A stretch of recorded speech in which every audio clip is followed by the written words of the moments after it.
Good evening. अब हम science में नेक्स्ट टॉपिक पढ़ेंगे डाइजेशन इन ह्यूमन बींग्स। आप इंसान में खाना कैसे हजम होता है उसके बारे में पढ़ेंगे, ठीक है। We take in food through the mouth, digest and utilise it. हम खाना खाते हैं, उसके बाद उसका हजम होता है, फिर उसके बाद खाना हजम होने के बाद उस फूड का यूजेस भी होता है। The undigested part of food are expelled from the body. खाना जो हजम नहीं हुआ है वो बॉडी से बाहर निकाल देते हैं। The food passes through a long muscular canal which begins at the buccal cavity and ends at the anus. हमारा जो फूड है एक लंबे से मस्कुलर ट्यूब से पास होता है जो बकल केविटी या ओरल केविटी से शुरू होता है और एनस पे ख़त्म होता है। ये जो लॉन्ग ट्यूब है मसल्स का बना होता है, इसके ज़रिए पूरा खाना जो है हमारे बॉडी के थ्रू पास होता है, ठीक है। ये हो गया। उसके बाद नेक्स्ट हम पढ़ेंगे इंजेशन। इंजेशन किसको कहते हैं? We have learn that the process of taking food into the body is called ingestion. Body के अंदर फूड को डालना उसको हम कहते थे ingestion. Human beings have mouth for the ingestion of food. इंसान के पास फूड को बॉडी के अंदर डालने के लिए किसके जरिए डालते हैं? मुंह के जरिए, माउथ के जरिए। किसकी मदद से? हाथों की मदद से। The food is taken into the body through the mouth with the help of hand. खाने को बॉडी के अंदर डाला जाता है माउथ के जरिए और किसकी मदद से? हाथों की मदद से। इंजेशन हो गया खाने का। फिर उसके खाने का क्या होगा? डाइजेशन। डाइजेशन कहाँ से शुरू होता है? बक्कल केविटी से शुरू होता है, ठीक है। बक्कल केविटी या oral cavity. The mouth leads the food into the buccal cavity और द ओरल केविटी। हमारे मुंह में जो खाली जगह है मुंह के अंदर, उस खाली जगह को कहते हैं बक्कल केविटी और ओरल केविटी। जैसे आपने खाना उसमें डाल दिया तो बक्कल केविटी में दांत होते हैं, टंग होते हैं, सलिवरी ग्लैंड्स होते हैं। ये तीन चीज़ें फिर उस फूड को ब्रेक डाउन करने में मदद करते हैं, ठीक है। सबसे पहला है teeth. The teeth break the food into small pieces, chew and grind in. जो टीथ है, दांत है, वो हमारे खाने को छोटे छोटे टुकड़ों में तोड़ देता है, उसको चबाते हैं और उसको ग्राइंड का मतलब पूरा पाउडर में कन्वर्ट करते हैं। ग्राइंड का मतलब पूरा अच्छे से चबाना। It is also called mechanical digestion. इसको मैकेनिकल डाइजेशन भी कहा जाता है। Each tooth is rooted into a separate sockets in the gum. हर एक दांत एक, गम का मतलब जानते होंगे आप, ठीक है। जिस माउथ में जो हमारे दांत जिन भी सॉकेट्स में फिट होते हैं उनको कहते हैं गम्स। तो गम्स में हर एक अलग अलग सॉकेट में दांत फिट होते हैं। Our teeth are of different shapes and carry out different functions. हमारे दांत के शेप्स भी अलग होते हैं और हर किसी का काम भी अलग होता है। तो स्ट्रक्चर और फंक्शन के बेसिस पे हमारे माउथ के अंदर चार तरह के दांत होते हैं। सबसे पहला है इंसिजर्स, जिनको कटिंग टीथ भी कहा जाता है। These are four flat and blade-like teeth present in front part of the each jaw. हर एक दो जबड़ा है ना, ऊपर वाला जबड़ा, नीचे वाला जबड़ा। हर एक जबड़े में चार चार फ्लेट और पूरा ब्लेड की तरह टीथ होता है। दांत सबसे हमारे माउथ आगे, ये देखो 1 2 3 एंड 4, ये चार दांत है। ये ऊपर भी है, नीचे भी होता है। इन टीथ को हम कहते हैं incisors. These are used to bite and cut the food into small pieces. ये खाने को तोड़ने में और उनको छोटे छोटे टुकड़ों में करने में मदद करते हैं, ठीक है। दूसरा है केनाइंस। केनाइंस को टीयरिंग टीथ भी कहा जाता है। These are present on either side of the incisor. Incisor के दोनों साइड पे ये प्रेजेंट होते हैं। ये चार हमारा इंसिजर हो गया। इंसिजर के दोनों साइड पे, ऊपर वाले जबड़े में भी, नीचे वाले जबड़े, दोनों साइड पे केनाइंस प्रेजेंट होते हैं। They are 2 in number in each jaw. हर एक जॉ में दो दो होते हैं। ये वाले देखो केनाइंस, ये एक दो, ऊपर ये है नीचे वाला जबड़ा, इसी तरह ऊपर वाले जबड़े में भी दो होते हैं, ठीक है। These are sharp and pointed and help in tearing the food. ये जो दांत होते हैं बहुत ज़्यादा नुकीले होते हैं और खाने को ये काटने में मदद करते हैं, ठीक है। तीसरा है प्रीमोलर्स, जिनको ग्राइंडिंग टीथ भी कहा जाता है। There are 2 premolar next to each canine. हर एक केनाइन के बाद दो दो प्रीमोलर होते हैं। ये देख सकते हो, अब ये दो है लेफ्ट साइड पे, दो राइट साइड पे। इसी तरह ऊपर वाले जबड़े में भी होगा, दो इधर दो इधर। तो टोटल प्रीमोलर कितना बन जाता है हमारा? नीचे वाले जबड़े में 4, ऊपर वाले में भी 4, टोटल 8 बन जाते हैं, ठीक है। This are broad in flat teeth. ये जो टीथ होते हैं थोड़ा चौड़ा होते हैं और फ्लैट होते हैं। They grind food and break into small pieces. ये फूड को तोड़ने में और छोटे छोटे टुकड़ों में फूड को ब्रेक डाउन करने में मदद करता है। ठीक है। उसके बाद है मोलर्स, जिनको ग्राइंडिंग टीथ कहा जाता है। The remaining teeth in the jaw are 3 molars on either side of premolar, 6 in number in each jaw. अब उसके बाद प्री मोलर के बाद ये देखो चौड़े से दांत है, बहुत चौड़ा दांत ये वाला, ये इधर भी 3 इधर भी 3, टोटल 6, ऊपर वाले जबड़े में 6 और नीचे वाले जबड़े में 6, टोटल 12 मोलर टीथ होते हैं। ठीक है। This teeth are also broad and flat, ये टीथ भी बहुत चौड़ा होता है और फ्लैट होते हैं। ठीक है। They are larger than the premolar, premolar से ये बड़ा है, आप देख सकते हो ये प्रीमोलर है, इनसे ये बड़ा होता है मोलर्स। ठीक है। These teeth are also used to crush and grind food, ये जो दांत होते हैं उसको खाने को तोड़ने में और ग्राइंडिंग करने में भी मदद करते हैं। तो यहाँ पे टेबल भर देना, cutting and teething, biting teeth इस इंसिजर को कहा जाता है। इसके शेप आपको बताना है, लोअर जॉ में कितने होते हैं, अपर जॉ में कितने होते हैं, ये टेबल आप खुद से फिलअप कर देना। ठीक है। उसके बाद इसको भी पढ़ना कैसे हमारे दांत सड़ जाते हैं। ठीक है। उसके बाद टीथ के बाद दूसरा पार्ट चीज क्या है जो हमारे बकल कैविटी में प्रेजेंट होते हैं, वो है tongue. The tongue is fleshy muscular organ attach at the back of the floor to the of the buccal cavity, buccal cavity के इधर पीछे ये अटैच होता है, यहाँ पे ये फिक्स्ड होता है और आगे से ये फ्री होता है और ये मसल्स के बने होते हैं। It is free at the front end can be moved in all direction, ये आगे से फ्री होता है और हर जगह हम उसको हिला सकते हैं। The tongue is important for performing the following function, ये 4 काम करने के लिए टंग बहुत ज़्यादा ज़रूरी है। पहला काम क्या है इसका, it help in mixing saliva with food, जो हमारा थूक है, सलेवा थूक को कहा जाता है, उसको फूड को सलेवा के साथ मिक्स करने में मदद करता है। दूसरा जो हमारा फूड है, फूड को फूड पाइप में धकेलने में मदद करते हैं खाने को। ठीक है। तीसरा है जो हमारे दांत, ये जो सॉरी टंग है, जुबान है, वो खाने को टेस्ट करने के लिए भी मदद करते हैं। ठीक है।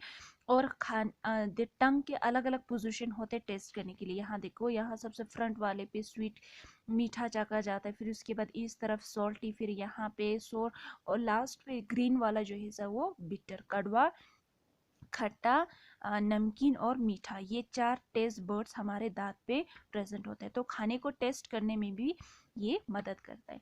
चौथा, it enable us to speak, हमें बोलने में मदद करते हैं। अगर हमारे मुंह में, बकल कैविटी में ये जुबान नहीं होते तो हम बोल भी नहीं सकते। ठीक है। उसके बाद तीसरा चीज बकल कैविटी में क्या है, सेलेवरी ग्लैंड्स, जो इस थूक को, जो हमारे मुंह में थूक निकालते हैं ना, उसको इनसे निकल जाते हैं, इनसे। The salivary gland produces digestive juice called saliva, हमारे मुंह में एक डाइजेस्टिव जूल निकालता है जिसको सलेवा कहते हैं, इसको सलेवरी ग्लैंड्स बनाते हैं। The saliva contains enzyme, saliva में एक एंजाइम होते हैं जिसको क्या कहते हैं, एमाइलेज। एमाइलेज का क्या काम है, जो हमारे फूड में स्टार्च होगा उस स्टार्च को शुगर्स में कन्वर्ट करने में मदद करते हैं। यहाँ पे शुगर का मतलब मीठा नहीं है, शुगर और स्टार्च का मतलब कार्बोहाइड्रेट से, जो कार्बोहाइड्रेट स्टार्च था ये कम्प्लेक्स होता है, उसको सिंपलर और स्मॉलर कार्बोहाइड्रेट जिसको शुगर कहा जाता है इसमें कन्वर्ट करने में, ब्रेक डाउन करने में मदद करता है एमाइलेज, सिलेवरी एमाइलेज कहते हैं इसको। ठीक है। उसके बाद सेकेंड चीज क्या है, एक तो हमने पढ़ा बकल कैविटी या ओरल कैविटी, उसके बाद दूसरा क्या है, pharynx and oesophagus. The tongue pushes the chipped food into short muscular tube called pharynx, जो हमारा टंग है वो एक, यहाँ पे एक छोटा सा ट्यूब होता है, उसमें इसको फेरिंग्स कहा जाता है। टंग इस फेरिंग में खाने को पुश कर देता है। ठीक है। From the pharynx, the food goes into long and narrow muscular tube called food pipe or esophagus. Pharynx के बाद आप यहाँ देख सकते हो लंबा सा रेड कलर का ट्यूब नजर आ रहा है आपको, ये लंबा सा ट्यूब पतला सा होता है और ये मसल्स के बने होते हैं। फेरिंग्स के बाद फूड इस पाइप में चला जाता है, इस पाइप के जरिए खाना कहाँ पहुंच जाते हैं, हमारे पेट के अंदर। तो खाने को माउथ से, मुंह से पेट तक ले जाने का जो रास्ता है, जो ट्यूब है, इस ट्यूब को कहते हैं इसोफेगस। ठीक है, या फूड पाइप भी कहा जाता है। When the slightly digested food enters the food pipe, the walls of the food pipe start contracting and expanding to push the food down into the stomach. जब खाना हल्का सा हजम हुआ ना, अभी थोड़ा सा जो स्टार्च था उसको शुगर में कन्वर्ट कर दिया, हल्का फुल्का ये डाइजेस्ट हो चुका है, वो जो हल्की सी डाइजेस्टेड फूड है वो फूड पाइप के अंदर पहुंचा, पहुंचने के बाद फूड पाइप के वॉल्स जो होते हैं वो मसल्स के बने होते हैं।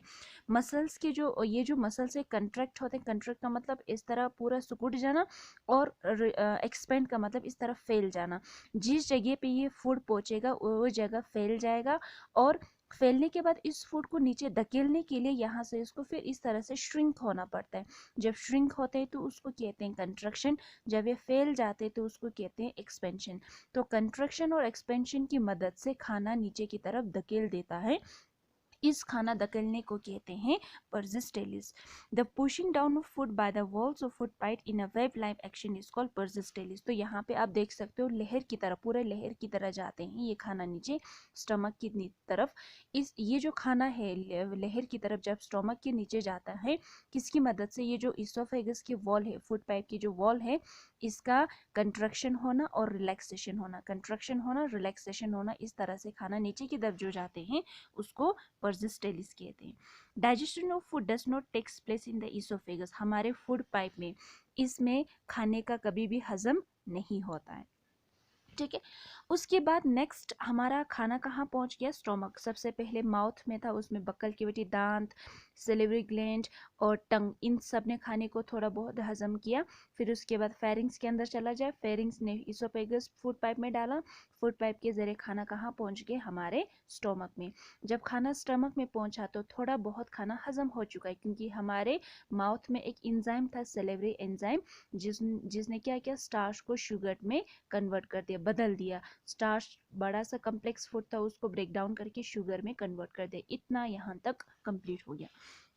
उसके बाद the stomach is a J shape thick walled organ on left side of the abdomen. हमारे एब्डोमेन के लेफ्ट साइड पे एक जे शेप का एक थैला टाइप होता है, इसको हम कहते हैं स्टोमक, ठीक है। It is the widest part of the alimentary canal. Alimentary canal का मतलब होता है हमारा ये जो डाइजेस्टिव सिस्टम है, ये इसका सबसे चौड़ा वाला हिस्सा हमारा स्टोमक है। The wall of stomach contain gastric glands. हमारे वॉल, स्टोमक के वॉल पे गैस्ट्रिक ग्लैंड्स होते हैं, जो क्या काम करते हैं? गैस्ट्रिक जो वर्ड होते हैं वो स्टोमक से रिलेटेड होता है, ठीक है।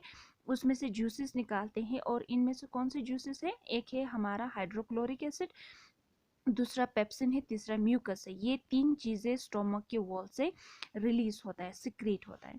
सबसे पहला हाइड्रोक्लोरिक एसिड का क्या काम है? Hydrochloric acid kills many harmful bacteria that enter with the food and makes the medium in the stomach acidic. Hydrochloric acid जो है अगर हमारे फूड में हार्मफुल बैक्टीरिया प्रेजेंट होगा उनको मार डालता है, और हमारे फूड को थोड़ा सा एसिडिक बना देता है, ठीक है। दूसरा mucus. The mucus protect the lining of the stomach. Stomach के वॉल पे जो लाइनिंग होते हैं, स्टोमक के जो वॉल है अंदर वाला, ये म्यूकस उस वॉल को सुरक्षित करके रखता है, प्रोटेक्ट करके रखता है। तीसरा है acidic. In the acidic medium pepsin digest the proteins in the food to form simple soluble substance called peptones. Stomach में, हमारे पेट में सिर्फ प्रोटीन की ही डाइजेशन होता है। प्रोटीन किस में बदल जाता है? पेप्टोन्स। और प्रोटीन को पेप्टोन्स में बदलने में कौन मदद करता है? पेप्सिन। ये डाइजेस्टिव जूस हमारे स्टोमक के वॉल से निकल जाता है। तो हमारे स्टोमक में सिर्फ प्रोटीन का ही डाइजेशन होता है। माउथ में सिर्फ किसका डाइजेशन होता है? कार्बोहाइड्रेट का, स्टार्च का, ठीक है। और पेट में, हमारे स्टोमक में सिर्फ प्रोटीन का, जो किस में बदल जाता है? पेप्टोन्स में बदल जाता है, ठीक है। फिर कल हम इसको स्मॉल इंटेस्टाइन के बारे में पढ़ेंगे, ठीक है। यहाँ पे आप देख सकते हो प्रोटीन था हमारे स्टोमक में, पेप्सिन की मदद से फिर पेप्टोन्स में चेंज हो गया। Consequently the food gets converted into partially digested. अब खाना थोड़ा बहुत काफ़ी हजम हो चुका है, और सेमी सॉलिड फूड जिसको कायम कहा जाता है, ना ये ज़्यादा सॉलिड है ना ये ज़्यादा लिक्विड है, थोड़ा बहुत पानी भी है और थोड़ा थोड़ा सॉलिड भी है, इसको हम कहते हैं कायम। सेमी डाइजेस्टेड फूड को कायम कहते हैं। द कायम leaves the stomach and enter the small intestine.